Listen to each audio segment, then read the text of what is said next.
নমস্কার বন্ধুরা, আজ আপনাদের সামনে গঙ্গাসাগর মেলার ভিডিও নিয়ে এসেছি। এই গঙ্গাসাগর মেলা গিয়েছিলাম হলদিয়া থেকে লঞ্চ ধরে। আপনারাও গঙ্গাসাগর যেতে পারবেন কলকাতা থেকে ডায়মন্ড হারবার হয়ে কচুবেড়িয়া, সেখান থেকে ভ্যাসেল পেরিয়ে গঙ্গাসাগর। এই গঙ্গাসাগর গাঙ্গেয় সমভূমির দক্ষিণতম প্রান্তে অবস্থিত একটি দ্বীপ, যেখানে গঙ্গা নদী বঙ্গোপসাগরে মিলিত হয়েছে। অপূর্ব সুন্দর কিছু সমুদ্র সৈকত সমৃদ্ধ এই দ্বীপ গঙ্গাসাগর মেলার কারণে সারা বিশ্বের অন্যতম শ্রেষ্ঠ তীর্থস্থান।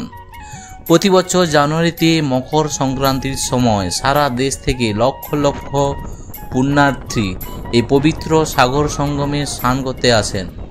প্রাকৃতিক সৌন্দর্যের পাশাপাশি এই দ্বীপের ধর্মীয় গুরুত্ব আছে। গঙ্গাসাগরের পৌরাণিক কাহিনী মূলত কথা বলে জীবন ও মৃত্যুর, বৃত্ত এবং মোক্ষ সম্পর্কে।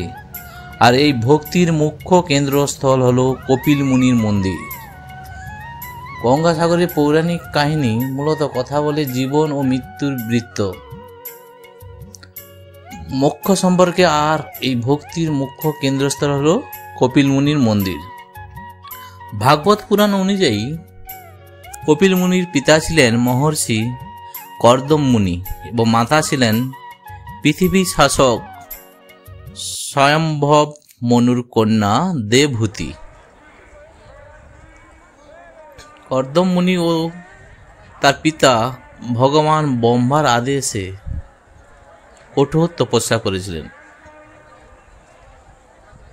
তার তপস্যায় সন্তুষ্ট হয়ে ভগবান বিষ্ণু তার সামনে আবির্ভূত হন এবং কর্দম মুনিকে স্বয়ম্ভব মনুর কন্যা দেবহূতিকে বিবাহ করতে বলেন এবং ভবিষ্যৎবাণী করেন কর্দম মুনি ও দেবহূতির 9টি কন্যা হবে এবং সময়ের সাথে সমগ্র সৃষ্টিকে জীবিত সত্তা দিয়ে পূর্ণ করবে।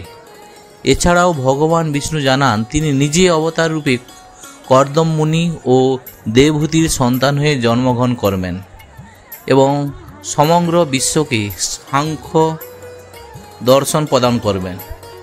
কপিল মুনি প্রথম জীবনে বেদের অগাধ জ্ঞান অর্জন করেন এবং সাংখ্য দর্শনকে সারা বিশ্বে প্রসিদ্ধ করেন। বিষ্ণু কপিল মুনি অবতার হয়ে জন্মগ্রহণ করেন। গঙ্গাসাগরের কিংবদন্তি শুরু হয় রামায়ণের রামচন্দ্রের পূর্বপুরুষ রাজা সগরের উপাখ্যান দিয়ে। ইক্ষ্বাকু বংশের রাজা সগর ঋষি ঐর্বের নির্দেশে শত অশ্বমেধ যজ্ঞ করবার সিদ্ধান্ত গ্রহণ করেন। কথিত আছে, কেউ যদি শত অশ্বমেধ যজ্ঞ সম্পূর্ণ করে তাহলে সে সমগ্র পৃথিবীতে আধিপত্য অর্জন করতে পারবে। একমাত্র দেবরাজ ইন্দ্র তার আগে শত অশ্বমেধ যজ্ঞ সম্পন্ন করেছিলেন। সগরের শত অশ্বমেধ যজ্ঞের সংকল্প শুনে ইন্দ্র আশঙ্কিত হয়ে পড়েন। সগর সফল হলে তিনি মর্যাদা হারাবেন। ভীত ইন্দ্র সগরের যজ্ঞের অস্ত্র কপিল মুনির আশ্রমে লুকিয়ে রাখেন। যজ্ঞের অস্ত্র খুঁজে না পেয়ে ক্রুদ্ধ সগর তার 60,000 পুত্রকে নিখোঁজ ঘোড়াটির সন্ধানে পাঠান। পথে সবকিছু ধ্বংস করতে করতে সগর পুত্ররা পৌঁছন কপিল মুনির আশ্রমে। ধ্যানরত কপিল মুনির আশ্রমে পৌঁছে সগর পুত্ররা অশ্বটি খুঁজে পেয়ে কপিল মুনি ধ্যানভঙ্গ করেন এবং তাকে অপমান করে। ক্রুদ্ধ কপিল মুনি চোখ খুলে সগরের 60,000 পুত্রকে ভস্ম করে তাদের আত্মা নরকে পাঠিয়ে দেন। বহু বছর পর সগরের বংশধর অংশুমান কপিল মুনির আশ্রমে পৌঁছে যজ্ঞের অশ্বটিকে খুঁজে পান। অংশুমান কপিল মুনিকে তুষ্ট করবার জন্য তপস্যা করেন। অংশুমানের তপস্যায় তুষ্ট কপিল মুনি অশ্বটিকে নিয়ে যাওয়ার অনুমতি দেন। কপিল মুনির কাছ থেকে অংশুমান জানতে পারেন গঙ্গার পবিত্র জলে সাধ্য কর্মাদি করলে তবেই সগর পুত্রদের আত্মা মুক্তি পাবে। কিন্তু অংশুমান বা তার পুত্র দিলীপ কেউই গঙ্গাকে মর্তে আনতে অসমর্থ হন।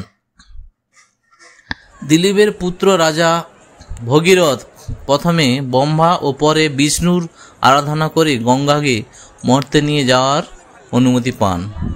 সন্তুষ্ট ভগবান বিষ্ণু ভগীরথকে সতর্ক করেন, গঙ্গার গতি নিয়ন্ত্রণ করতে না পারলে সেই দুরন্ত বেগে পৃথিবী ধ্বংস হয়ে যেতে পারে। ভগীরথ তখন ভগবান শিবের কাছে প্রার্থনা করেন, শিব যেন তার জটায় গঙ্গাকে ধারণ করে তার বেগ নিয়ন্ত্রণ করেন।